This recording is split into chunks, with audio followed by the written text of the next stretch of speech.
Back to Wild Wine Life. I'm here with Frederick Ryan with Wines of the White House. What president do you think was the most influential on wine? That was one of my big questions when I started this. And I found that there were several who were very big in promoting wine, and there were even a couple who were into to degrading and not serving wine. But the three standouts, from my view, and presidents were one, maybe a surprise, Richard Nixon. Because Nixon grew up in very humble surroundings, a Quaker background, very modest background, but he had this curiosity about the world, and he wanted to know the world. He wanted to know foreign policy, wanted to know foreign cultures. So he studied a lot about wine, became very knowledgeable on wine, and he would give it as gifts when foreign leaders would come, and he would personally choose the wine that served at the White House. So President Nixon was one. Number two was Ronald Reagan, and I had the chance to work for him, so I could see his interest firsthand. And he was governor of California at the time that the California wine industry was really coming of age. He was governor from 1966 to 1974, and that's when the big California wineries arrived, and he did a lot to promote them. He would also be involved in selecting wines for the state dinners and other events, and he was very knowledgeable. But by far, the most knowledgeable, the most impactful president was Thomas Jefferson. Thomas Jefferson, as we talked about earlier, he built the first White House wine cellar. When he was over in France, he was our emissary to Paris. He traveled all over the French countryside. He met the winemakers. He visited the wineries. He took notes. He ranked the wineries in France. He established relationships. When he came back, he advised George Washington and other presidents about the wines they should serve. In fact, I found while I was doing the book, I was talking to the proprietor of Chateau Yquem, one of the great wines of the world, dessert wine. It's been around for 3 centuries. And he said, well, I have a letter from Thomas Jefferson on my desk. I said, well, that's kind of neat. Not many of us can say that. And I said, may I have a copy of it? And he gave it to me. It was Thomas Jefferson was writing to the proprietor of Chateau Yquem at the time, and he said, our new American president, George Washington, is interested in wine, and I think he would like your wine. So please send him 12 dozen cases. And while you're at it, send me 10 dozen bottles as well. So Jefferson was the most knowledgeable. He kept detailed records of all the wines he served in the White House, and even tried to grow wine at his estate out in Virginia, which didn't happen during his lifetime, but it's certainly happening now. Virginia is very alive in the winemaking business.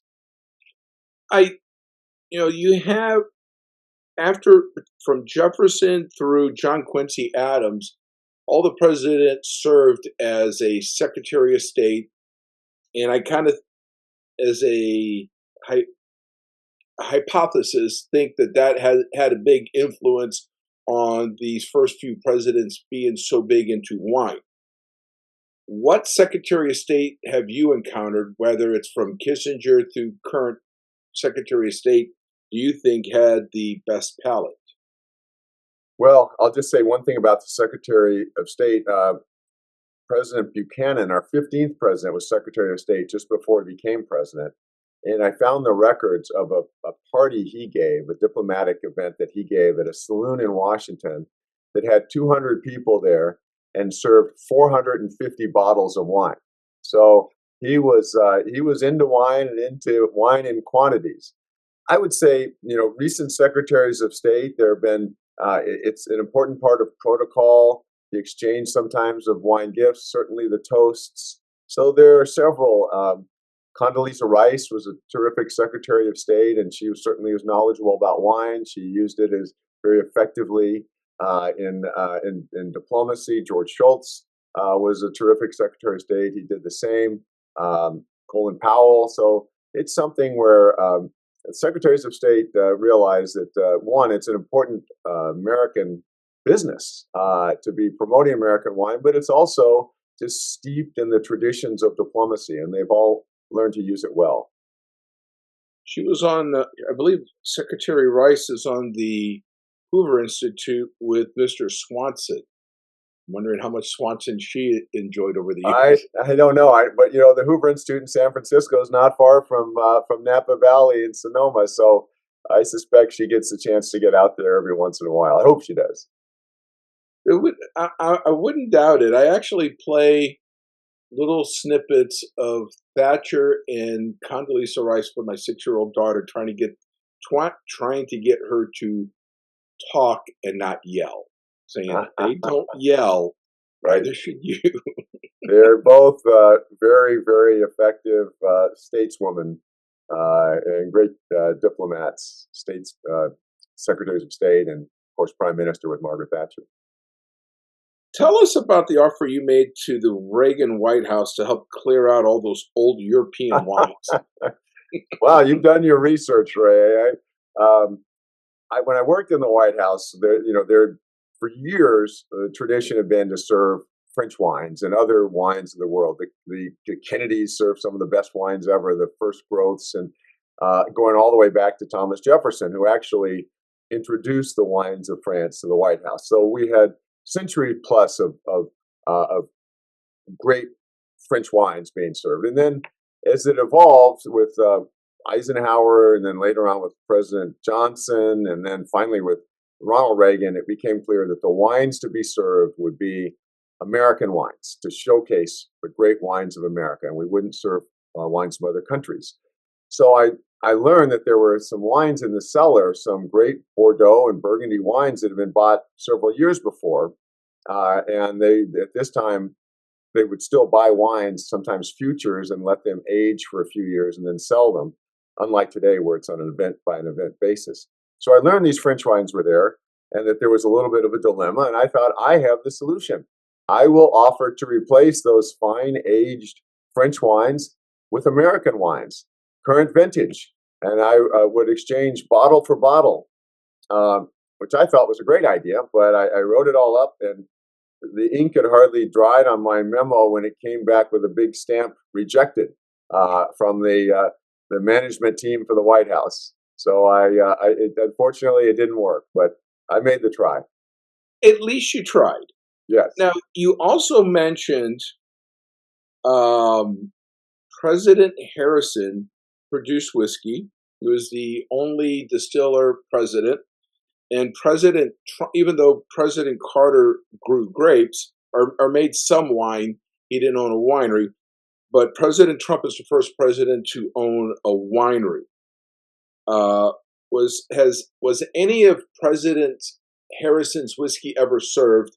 And do you think President Trump's wine will end up somewhere in the rotation between now and when he leaves office?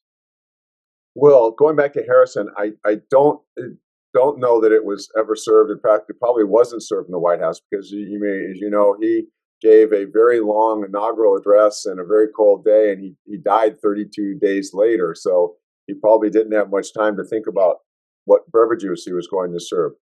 President Trump is the only president to operate a commercial winery. President Carter, as you said, grew grapes, and he did make wine. He'd make about 100 bottles a year, and he would donate it to charities, and they would auction it off. Here's a rare bottle, and he would sign the label, a rare bottle of wine made by President Carter. There's only 100 of them, and it was sold for charitable purposes. President Trump's is a commercial venture. It used to be John Kluge's estate, where they built an amazing estate, and they started producing wine.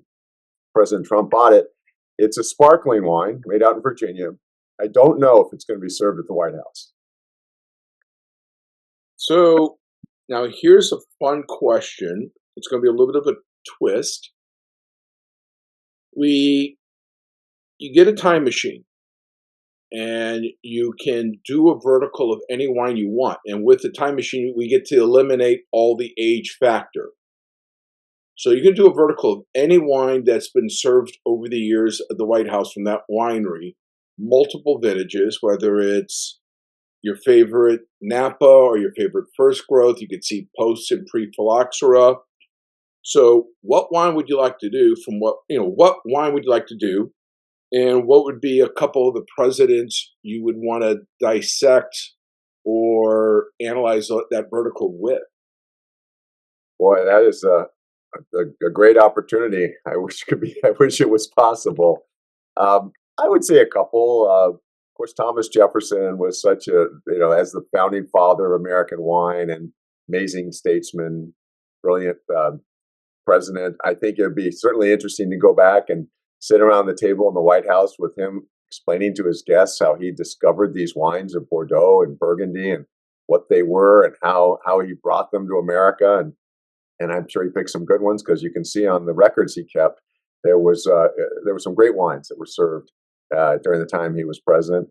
So that would certainly be one. And then the other I would say would be to be able to go to a Kennedy state dinner. The Kennedys, as you know, particularly Jacqueline Kennedy, focused very much on France and with the decor and the art and the food and even the menus. You'll see in the book during the time she was first lady, often the foods that were served at the White House were French, and the menus were even written in French.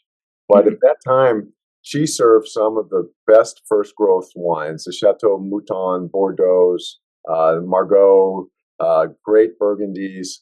And I would love to go back and have maybe sit down for a range of Chateau Mouton Rothschilds. That's such a fantastic wine, and it was certainly served during that presidency. We will be right back with more wildlife. We will be right back with more Wild Wine Life and Mr. Frederick Ryan, author of Wines of the White House. Thank you for joining us, and here's to living the wild wine life.